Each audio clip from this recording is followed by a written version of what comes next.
In the past weeks or so, an influencer and TikTok creator called Clark made a video about how she would not date outside of her socioeconomic class and provided the reasons for such. This caused a lot of controversy online, and people were thinking and writing these think pieces upon think pieces about it. Some completely agreed with Clark, and then others disagreed with Clark's reasoning. But before we continue on, because as you all know, I always have commentary following ahead, I will show you the video first and then I will continue with my commentary.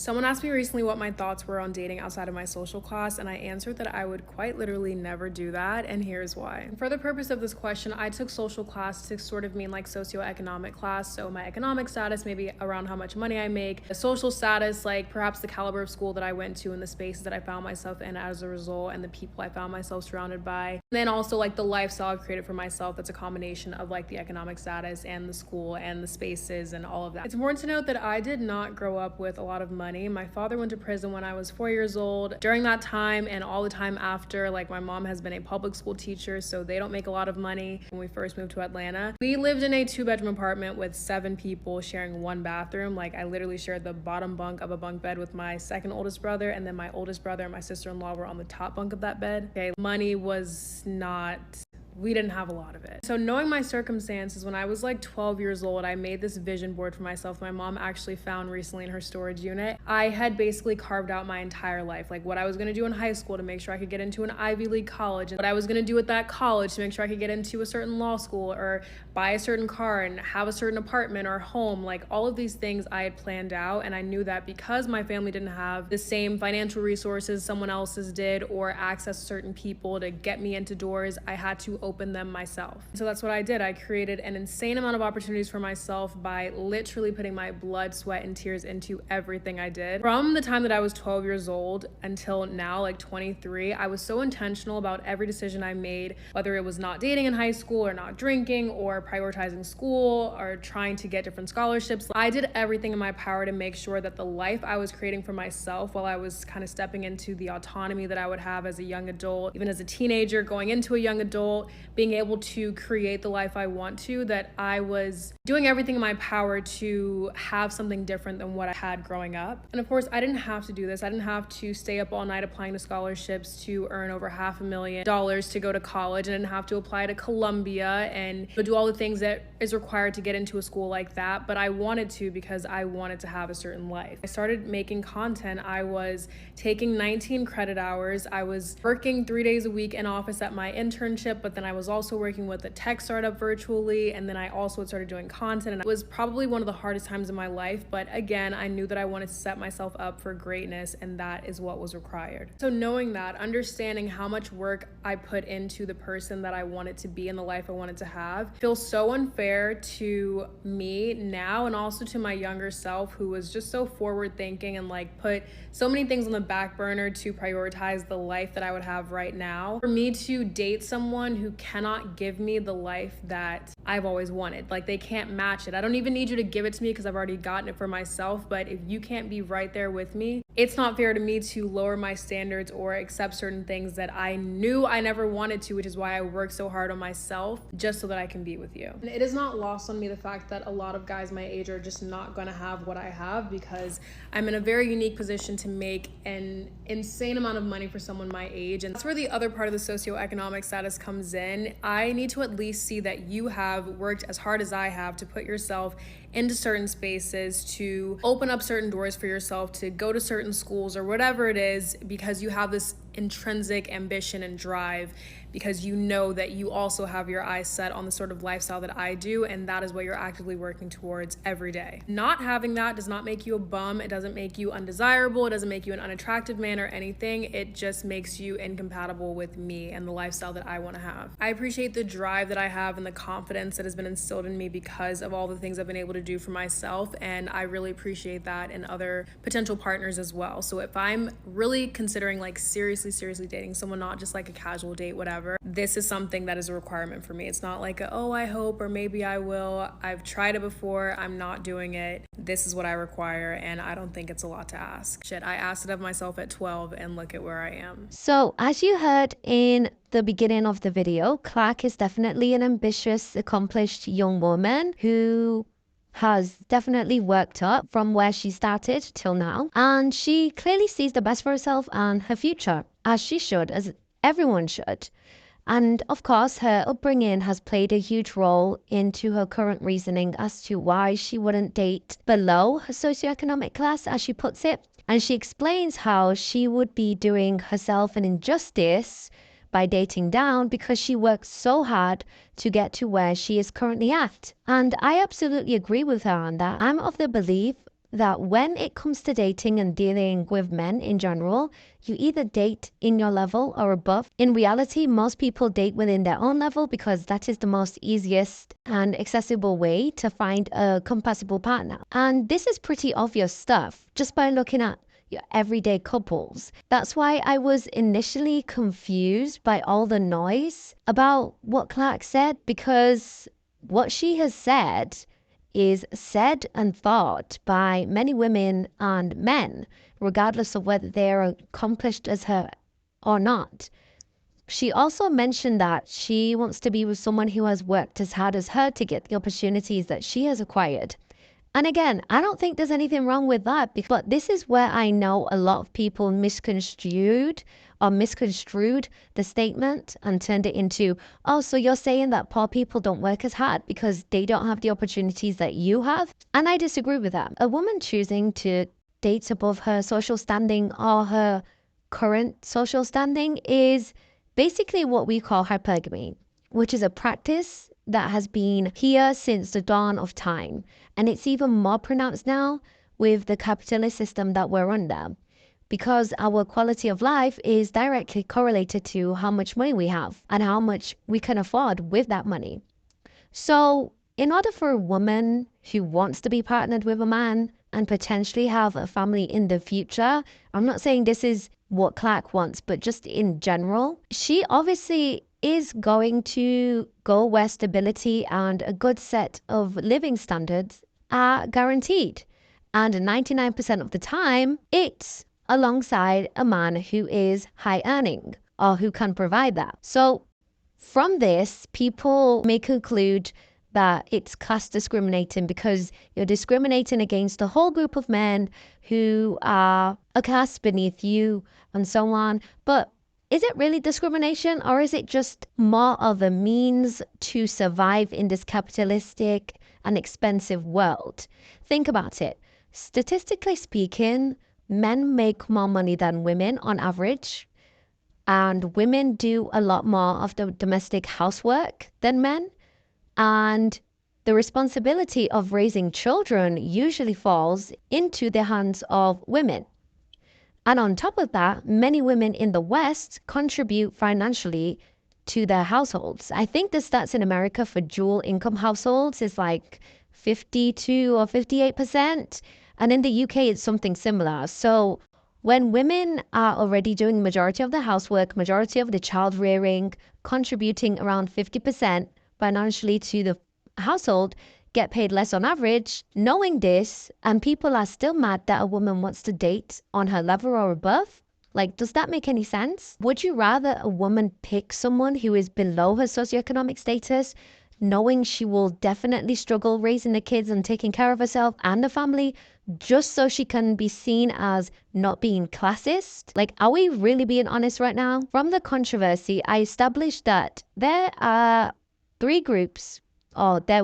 groups who were pissed off at Clark's video. One being the men who were mad at not being able to have access to women like Clark and resorted to calling her names like sugar baby and prostitutes and so on. Group two consisted of the women who do not have the same dating standards as Clark, and they want all women to have the same dating standards as them or similar dating standards as them, because misery loves company. Number three, or group three, being the women who realized that they could have actually made better dating decisions when they were younger, now have some sort of jealousy and bitterness towards hearing a successful young lady like Clark, who is in her, know what she will put up with and knows what she won't put up with. So let's explore the psyche behind these three groups. Starting off with the first group.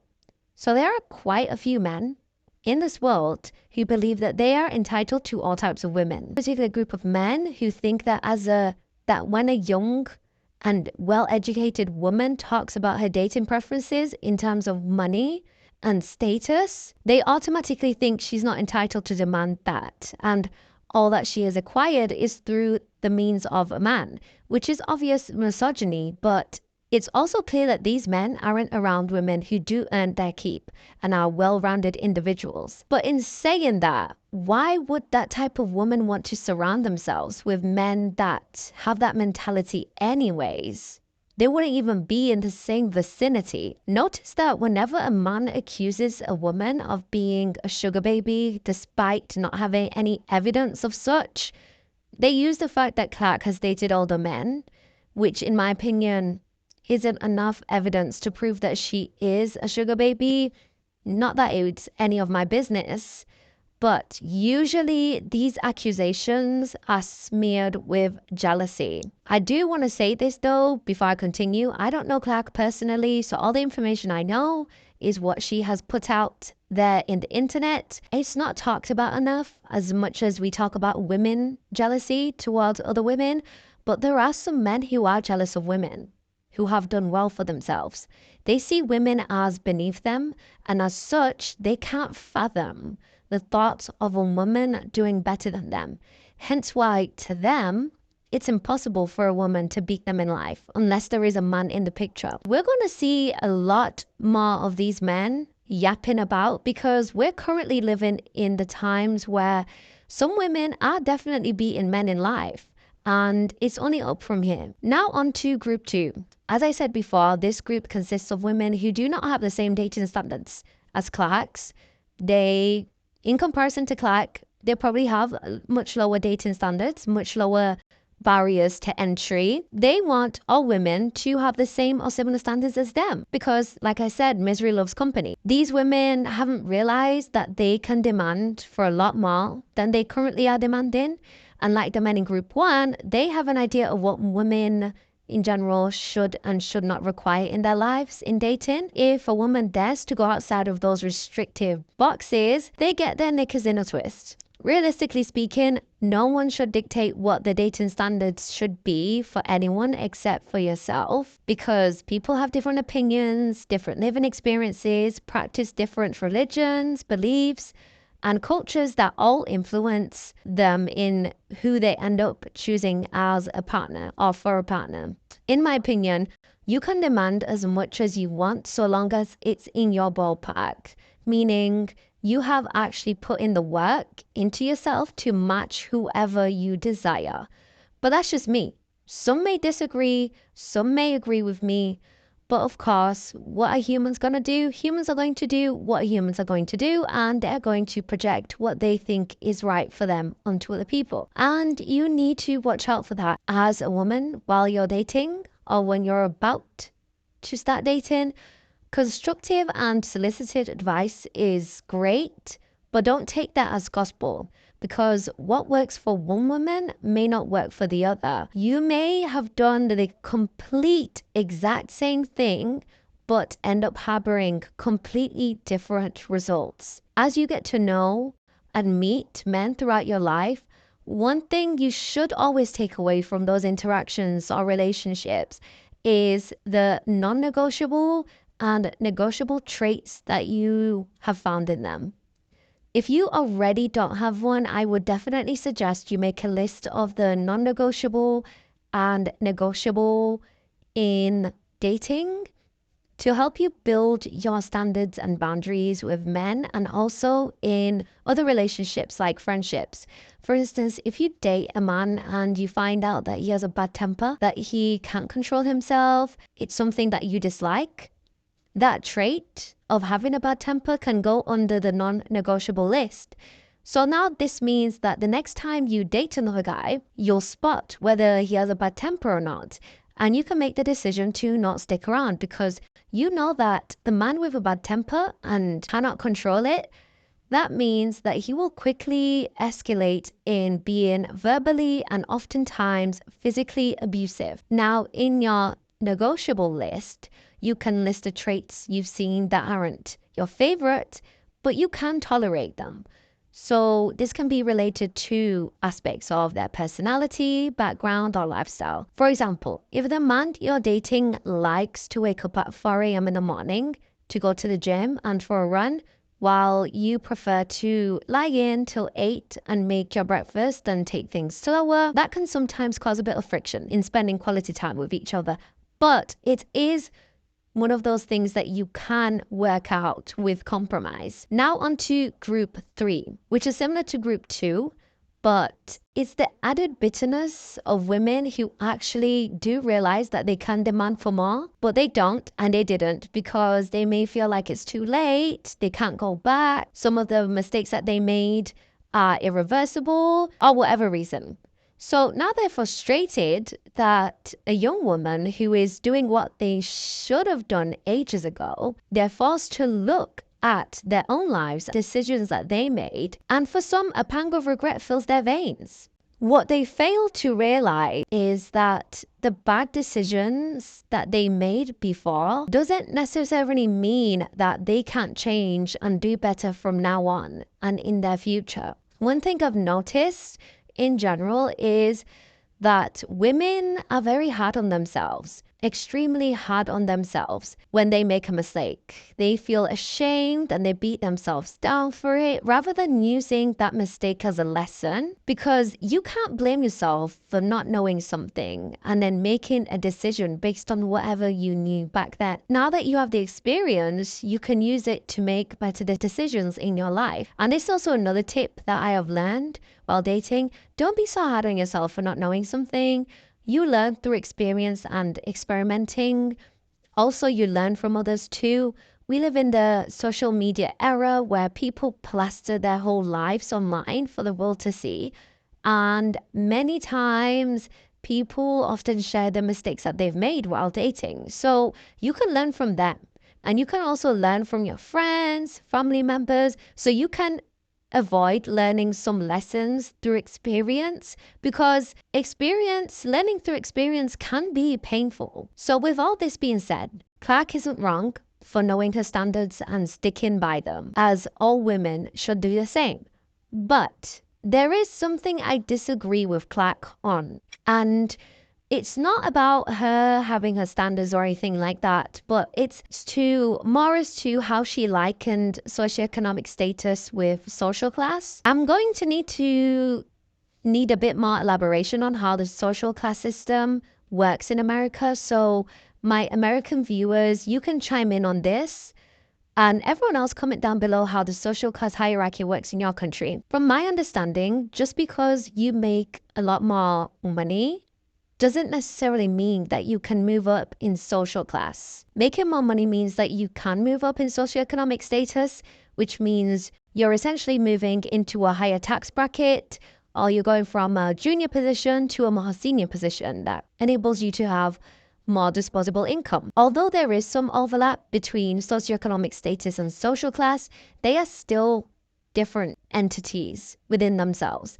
And that's why we have terms like old money and new money. And this is based on at least this is how it is in countries like the UK, where the social class system is pretty rigid. It consists of the underclass, the working class, middle class, and an upper class. Keep in mind that majority of the population is working class in the UK. And as I was saying, making more money, having more disposable income doesn't automatically mean that you have moved up in the social class ladder. There are millionaires like Alan Sugar who are oftentimes classed as working class or having working class roots because that is the class that they were born into. And people tend to forget that there are cultural norms and customs that are practiced within a social class that differ from one social class to the other. And your family history, your education history, your occupation, social status all play a big role in that. So to give you a better picture of what I'm talking about, let's say Clark was from the UK and she was from a working class family in the UK. Even with all the money that she now has and that she has acquired and all the opportunities that she has acquired, she wouldn't automatically be classed as middle class, even if she went to one of the best schools in the UK.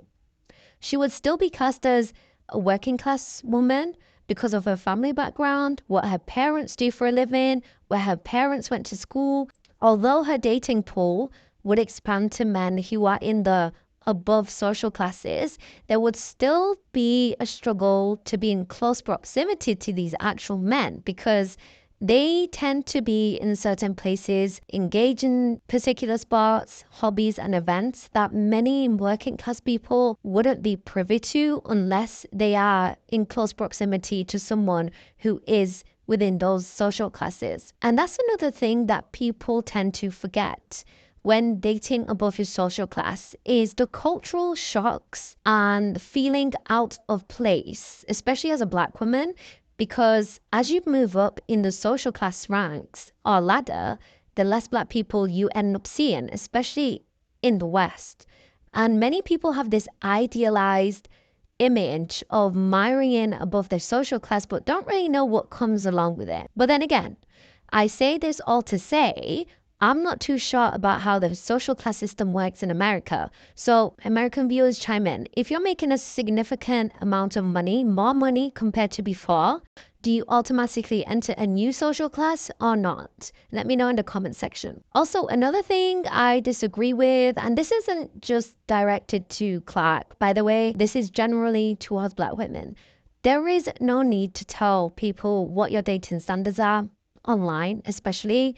It's ironic because I'm making this video off the back of Clark's video, but I don't suggest women to just tell random people about how they navigate dating unless it's in spaces designated for those topics to be discussed.